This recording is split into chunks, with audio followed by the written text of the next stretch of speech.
Progress, llevando uno de los momentos más importantes de sus vidas a nuevas dimensiones. 787-244-0012. El reto de los teólogos, pastora Marlene Arroyo, ¿cómo están? Muy buenos días. Buenos días, Fernán Moraima, buenos días, Juan Carlos, y buenos días a toda la audiencia bella que siempre está con nosotros conectaditos aquí en el reto de los teólogos. Y les voy a contar, antes de las preguntas, es que les voy a contar. Se me ocurrió la idea de decirle a los jóvenes de nuestra congregación allí en Ponce, si tienen alguna pregunta, yo voy a abrir el espacio, voy a hacer un conversatorio. No, yo voy a hacer un espacio para que ustedes me hagan todas las preguntas de la Biblia que ustedes quieran. Porque yo tenía una intención, por supuesto, ¿verdad? Okay. Que el pasado domingo, cuando terminó nuestro culto, me quedé, bajé del altar, se acerca el pastor de jóvenes, Pastor Andy, y yo lo veo con un paquete de tarjetas. Y yo dije, ay, excelente idea, para que anoten la pregunta. Y Pastor Andy me dice, no, estas son las preguntas. 105 preguntas. Yo dije, 105, solamente pude responder 6 en 2 horas que compartí con ellos, pero le prometí que poco a poco vamos a estar respondiendo preguntas acá en el reto de los teólogos. Y hoy pues comenzamos, estas 3 son de jóvenes de nuestra congregación. Así que aquí vamos, el reto de los teólogos versión teens. ¿Quién empieza? Con usted, conmigo. Juan Carlos. Este joven pregunta, sí. Interesante la pregunta que este joven hace. ¿Qué cosas entristecen al Espíritu Santo? Una pregunta de un corazón joven pero tan válida, porque él da por sentado algo, que el Espíritu Santo es una persona. Da por sentado que el Espíritu Santo es Dios. Y hay una preocupación genuina. Yo quiero agradarle al Espíritu Santo y yo no quiero que el Espíritu Santo esté triste conmigo. Por lo tanto, yo quiero saber qué cosas entristecen al Espíritu Santo. Así que vamos inmediatamente a leer Biblia, porque la Biblia dice cuáles son las cositas que entristecen al Espíritu Santo. Voy a leerte 2 versos. El primero, en la primera carta a los Tesalonicenses 5:19, el apóstol Pablo dijo a los creyentes, no apaguen el fuego del Espíritu. Así que el fuego del Espíritu se podría apagar. Y Efesios 4:30 al 32 agrega, no hagan que se entristezca el Espíritu Santo de Dios con el que ustedes han sido sellados para distinguirlos como propiedad de Dios el día en que Él les dé la liberación definitiva. Alejen de ustedes, y aquí vamos con el listado, la amargura, las pasiones, los enojos, los gritos, los insultos y toda clase de maldad. Sean buenos y compasivos unos con otros y perdónense mutuamente como Dios los perdonó a ustedes en Cristo. Así que fíjate que el contexto de Efesios capítulo 4 versículo 30 es un contexto de ira.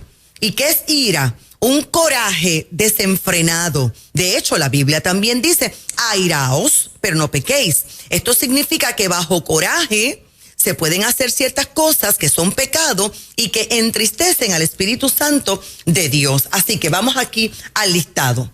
Vamos a comenzar con la amargura. ¿Qué es amargura?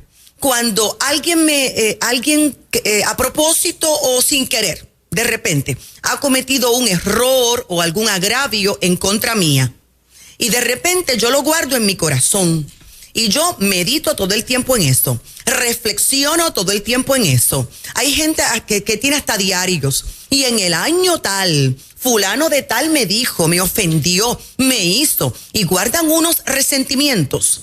Esto se convierte en amargura. ¿Y sabes lo que dice la Biblia? Que tengamos cuidado, que no sea que por una raíz de amargura echemos a perder la salvación. Así que, ¿qué cosas pone triste al Espíritu Santo? Una persona que guarda resentimientos de forma prolongada, porque si lo guarda allí, significa que no ha perdonado. ¿Qué más? Dice Efesios 4:25 que la mentira, y también Efesios 4:17 al 19, lo vas a leer. La mentira, cuando una persona miente, el Espíritu Santo lo sabe, porque el Espíritu Santo vive dentro del creyente y eso entristece al Espíritu Santo. El robar también pone triste al Espíritu Santo. Decir malas palabras, usar un lenguaje malo, un lenguaje obsceno, eso ofende, entristece al Espíritu Santo. Yo sé que alguien va a decir, no, pero hay palabras que son malas aquí, pero son comunes en otro lado. Bueno, el Espíritu Santo conoce lo que es malo, lo que es bueno, tu criterio, tu cultura. Así, lo que son malas palabras, maledicencia, el lenguaje obsceno, conforme a tu criterio, tu cultura y tu entorno, eso entristece al Espíritu Santo porque Él sabe por qué tú lo estás diciendo. El no perdonar, ¿sabes lo que dice la Biblia? Que no se ponga el sol sobre vuestro enojo. Se supone que yo perdone inmediatamente. Ay, pero es que yo no lo siento. Es una decisión. Y cuando tú decides no perdonar, el Espíritu Santo se entristece. La inmoralidad sexual, todo tipo de inmoralidad sexual, te vas a leer Efesios 5, versos 3 al 5. Ahora, ¿cuál es el antónimo de todo esto para darle una nota agradable a esta respuesta? El contraste de todo esto es que el creyente alegra al Espíritu Santo cuando siempre es transparente y dice la verdad. El creyente alegra al Espíritu Santo cuando no peca en el momento de enojo. El creyente alegra al Espíritu Santo cuando es bondadoso, compasivo, cuando construye, cuando se animan los unos a los otros. Ahora bien, quiero leerte finalmente Efesios 5, 1 al 2, que dice, por tanto, imiten a Dios como hijos muy amados y lleven una vida de amor, así como Cristo nos amó y se entregó por nosotros como ofrenda y sacrificio fragante para Dios. Y finalmente, el Espíritu Santo se entristece cuando el creyente peca. Y pecado es cualquier tipo de desobediencia. Hoy es un buen día para tomar la decisión de alegrar a la persona del Espíritu Santo. Yes. Lindo. Eso es. ¿Quién continúa? Vamos contigo, Fernán. ¿Qué clase de pregunta este muchacho, esta muchacha? No sé. No, son casi teólogos. Mira esta pregunta. Dice, ¿y cómo puedo aumentar mi fe? Santo Padre. Esto me recuerda a una persona de la Biblia donde Jesús preguntó, ¿tú crees? Y él dijo, bueno, pues aumenta mi fe, ayúdame a creer, ayúdame en mi incredulidad, ayúdame. Esta pregunta es lindísima porque es un joven o una jovencita que quiere aumentar sus niveles de fe, quiere creer. Ahora, vamos a darte el secreto de cómo tú puedes aumentar la fe. Aquí está el secreto. Escudriñando las sagradas escrituras, sumergiéndote en la Biblia, en su palabra. Así es que tú vas a aumentar la fe. Vamos a leer un poquito de Biblia. Romanos capítulo 10, versículo 17 dice, así pues la fe nace al oír el mensaje, y el mensaje viene de la palabra de Cristo. Más Biblia, primera carta de Pedro 2 cita, como niños recién nacidos. Dame medio segundo. Estamos en vivo. Muy bien. Amén. Tosiendo. Como niños recién nacidos, busquen con ansias la leche espiritual pura para que por medio de ella crezcan y tengan salvación. ¿Qué pasa cuando yo escudriño las Sagradas Escrituras? 1, conozco cada día más a Dios. Entonces, aprendo más de su amor, de su justicia, de su bondad, de su plan para con nosotros. Formo una relación personal con Él. Así que lo conozco personalmente, lo podemos hacer a través de su Hijo Jesucristo. Léete de asignación Juan 17:3. Yo puedo pedirle al Padre que se revele a mi vida y que me cambie cosas que yo sé que tengo que cambiar. La Biblia promete que si lo busco, lo encuentro. Mateo 7:7. La palabra del Señor dice que mientras más lo conozco, más soy transformado en Él. Aprendo a orar, aprendo a adorar.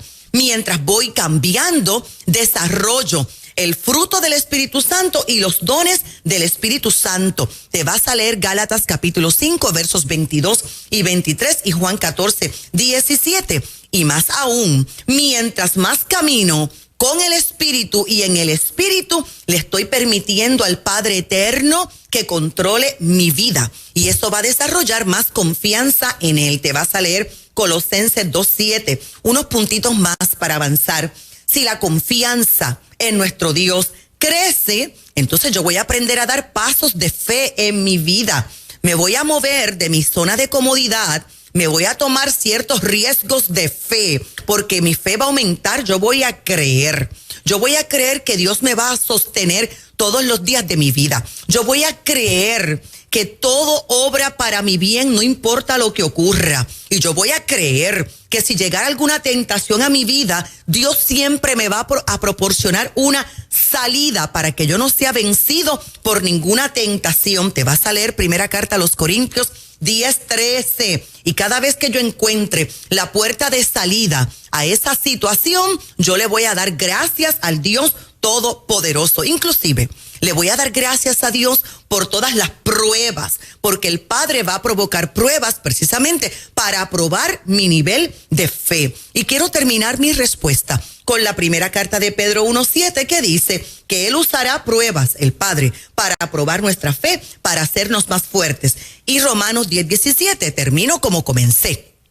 Así que la fe es, esta es otra versión, por el oír, y el oír por la palabra de Dios.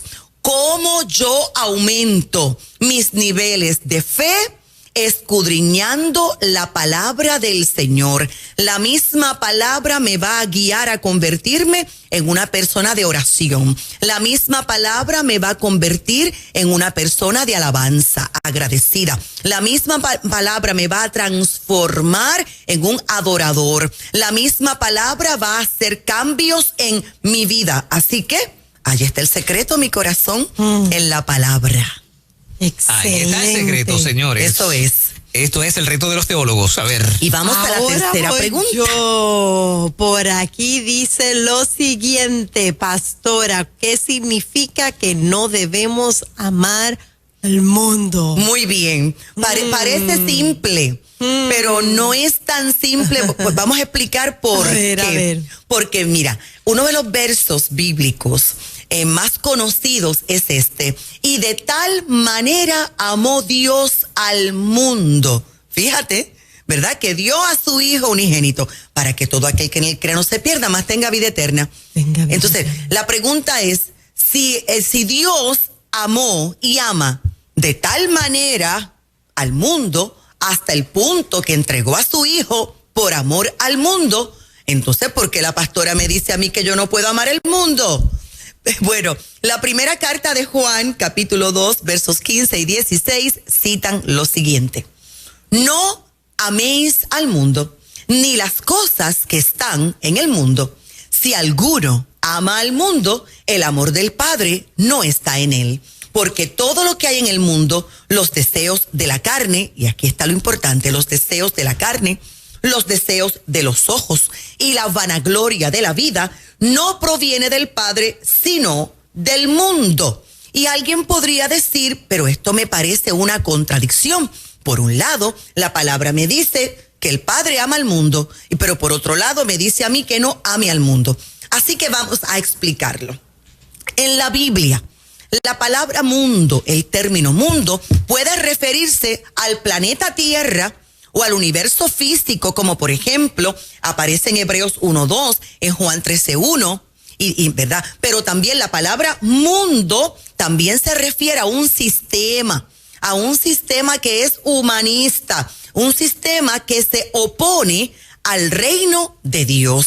Y además de los versos que te he leído, te voy a dar otros más. Mateo 18:7, Juan 15:19, la primera carta de Juan 4:5. Así que cuando la Biblia dice que Dios ama al mundo, hace referencia a que el Padre ama a todos los seres humanos que estamos aquí. El Padre ama a toda la creación, de hecho, hecha, construida por él mismo.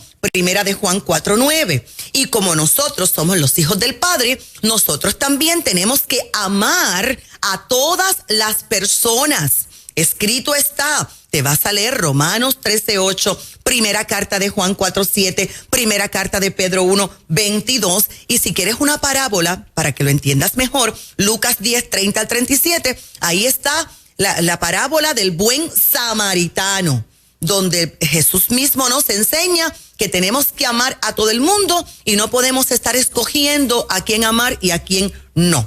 Ahora bien, cuando la Biblia dice que yo no puedo amar al mundo, se refiere a un sistema de valores corrupto que existe aquí en el planeta Tierra. Y es que la Biblia también dice que Satanás actúa como el príncipe de este mundo. Y Satanás tiene su propio sistema de valores.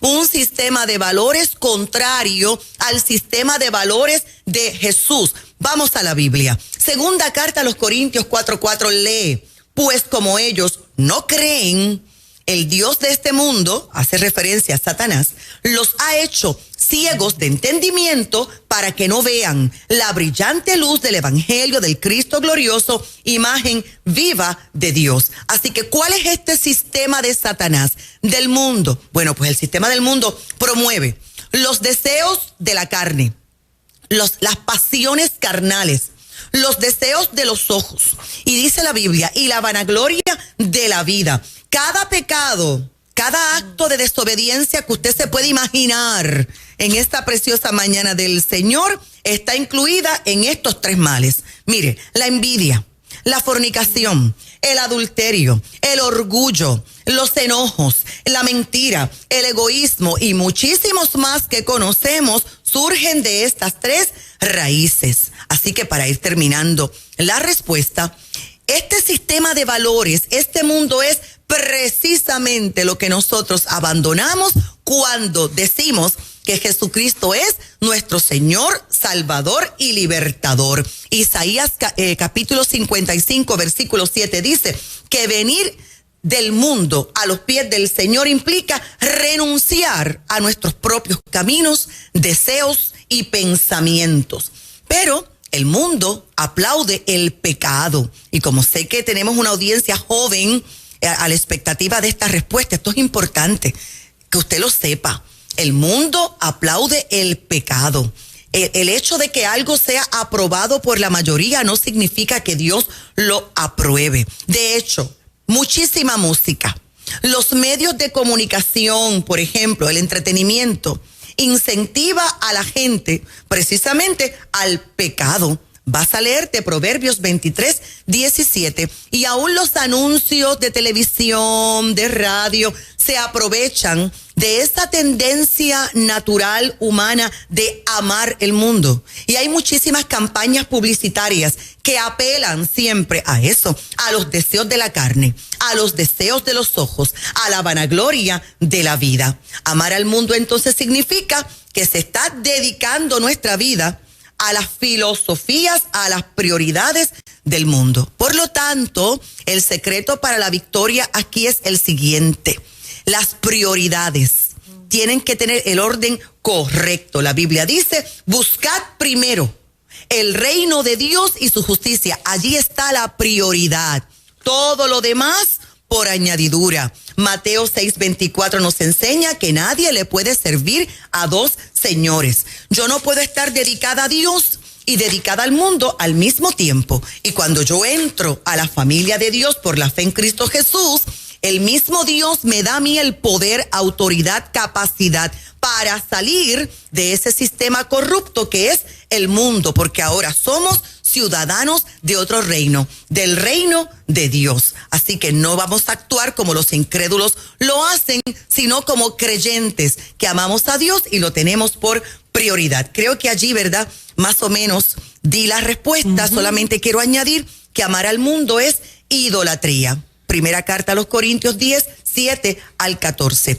Ama a todas las personas de este mundo, pero no puedes aplaudir ni vivir el sistema corrupto de valores de este mundo. Óyeme, Allí está. 3 muy buenas preguntas. Muy bueno, Excelentes preguntas. Sí, muy buenas. Y me emociona mucho porque tienen deseo de aprender, tienen interés. Cuando hice esta invitación, yo dije, pues quizás vendrán algunos 10 jóvenes.